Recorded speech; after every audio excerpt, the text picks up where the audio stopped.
تو یہ بھی اسلام کی ایک تعلیم ہے کہ راستے کو گندا نہ کیا جائے، راستے سے کوئی چیز کو ہٹانے یا کوئی ایذا دینے والی چیز کو ہٹانے کو صدقہ کہا گیا ہے۔ ہمارے علماء کرام پر ذمہ داری ہے کیونکہ وہ تحقیق کرے قرآن کو۔ گلوبل وارمنگ کے عنوان سے جو ہے جس کو جانا جاتا ہے، بہت ہی تحقیقی کتاب قرآن اور حدیث، فقہ اور سائنس کی روشنی میں جو ہے تحریر فرمائی تھی۔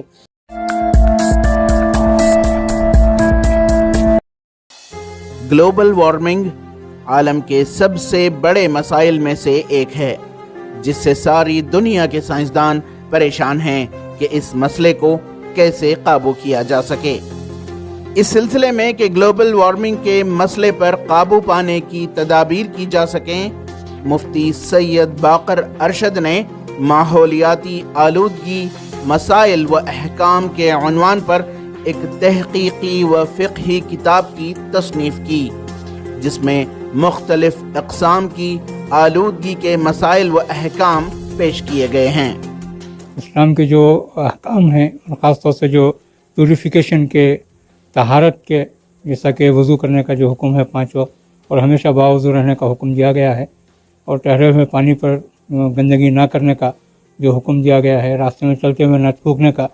جو حکم ہے، یہ سبھی جو ہے اسلام نے اپنے قوانین میں اور اپنے آداب میں اس کو شامل کیا ہے۔ تو یہ بھی اسلام کی ایک تعلیم ہے کہ راستے کو گندا نہ کیا جائے، راستے سے کوئی چیز کو ہٹانے یا کوئی ایذا دینے والی چیز کو ہٹانے کو صدقہ کہا گیا ہے۔ اسلام نے اس طرح سے نیکیوں کو ابھارنے کی تعلیم دی ہے، اس کے ساتھ ساتھ میں یہ کوشش کی ہے کہ لوگ جو ہے پاک و صاف رہیں۔ اسی چیز کو بتانے کے لیے یہ مقالہ ہم نے جو ہے پیش کیا ہے۔ ماحولیات کی اس تصنیف کے متعلق سابق مرکزی وزیر ڈاکٹر کے رحمان خان نے کہا کہ قرآن مقدس کو صرف دینی تعلیم کے لیے محدود نہ کیا جائے، بلکہ اس سے تحقیق کی جائے کہ یہ انسانیت کے فلاح کا ذریعہ بنے۔ کائنات کے چلانے میں انوائرنمنٹ کا بہت بڑا رول ہے، اور اس کو بچانا ہر ایک کی ذمہ داری ہے، اور قرآن اسے رہبری کرتا ہے۔ قرآن اور حدیث کو ہم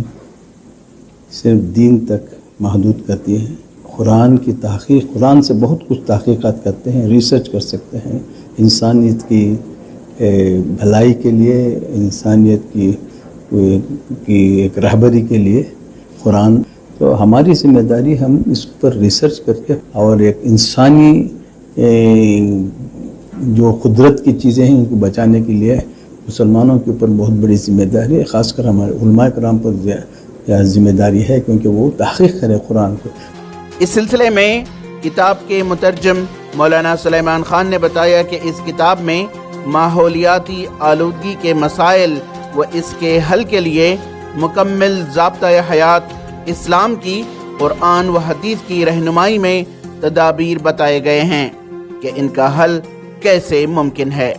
دنیا کا ایک بہت بڑا مسئلہ ہے گلوبل وارمنگ کے عنوان سے جو ہے جس کو جانا جاتا ہے۔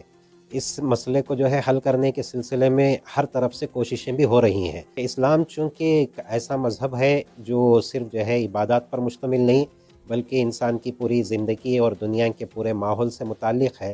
تو وہاں اسلامی تعلیمات میں اس تعلق سے کیا احکامات پائے جاتے ہیں، کیا رہنمائی اسلام کے ماننے والوں کو قرآن و حدیث سے، فقہ سے ملتی ہے، اس پر جو ہے روشنی ڈال کے ان چیزوں کو بھی سامنے لائیں تاکہ مسلمان خاص طور پر جو ہے ان باتوں پر عمل کرتے ہوئے اس مسئلے کو حل کرنے میں اپنا حصہ پیش کر سکیں، اور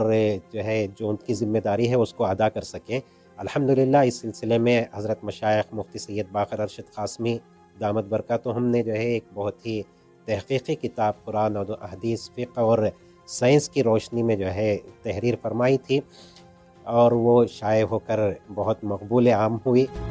ETV بھارت کے لیے بنگلور سے رفیق جبار کی رپورٹ۔